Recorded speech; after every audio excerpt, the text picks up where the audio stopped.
So Toby, had you, before Fantastic Four, had you been looking for this type of movie, a superhero movie? Was it something that you were interested in doing, or was this just like the right project for you? This was a situation where Josh Trank called me and he said, how well do you know Victor Von Doom?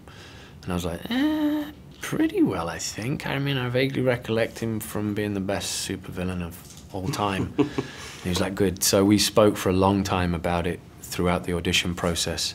And it was very exciting. The way he was talking about it, you know, what if this isn't something they want? What if these aren't superpowers? What if these are, you know, disabilities to a degree? What if they have to learn? And then, you know, so it was interesting right from the beginning. So, you know, in the terms of looking for things, if I was so lucky, I could say that, but no.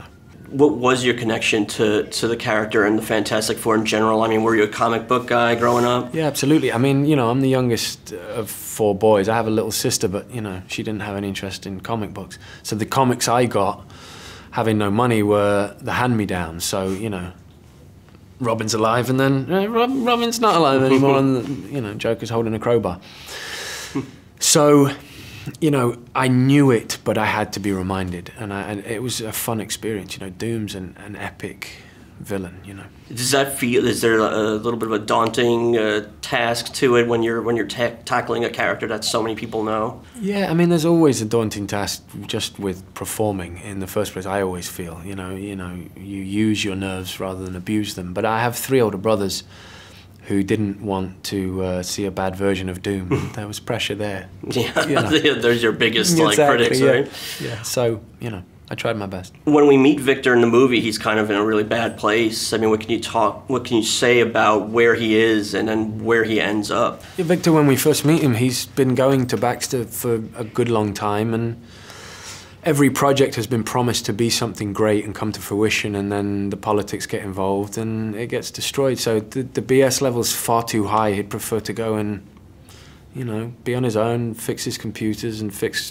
friends' computers. Or not saying that that's what he does in the movie, but I'm just saying the simpler version of you know, we join them right now in this day and age. What would the technology be like? So, yeah, the BS level was too high, and it takes a lot for Storm to come and get me out of it, you know. And he has a pretty pessimistic view of humanity and the world in general. I mean, yeah. That makes him a formidable villain down the line. Yeah, I mean, what truly makes him formidable is his arrogance, his intelligence, you know, his determination, his discipline's so high, you know, and those things are so fun to play and discover how they would begin, you know, how they would be starting, you know. So apart from working with a fantastic group of actors, you know, Reggie Carthy and me, you know, a blessing to work with that man and the rest of the cast, the Fantastic Four, just honestly a pleasure every day. And then, you know, to be guided so well by Josh throughout it, it just helped me create Doom, a version that was, you know, felt honest. And of course we can't spoil anything about what happens in the end, but do you feel, or would you like to see more explored with Doom down the line? You think there are extra layers to explore? Yeah, there's a lot of Doom yet to be discovered, I think, you know, and there's a mass amount of that. Yeah, no, maybe a spin-off, you can't say. Why not? Put it out there, maybe it'll come back. Fox, pay attention. Yeah, why not? Just Doom it out. Sounds good.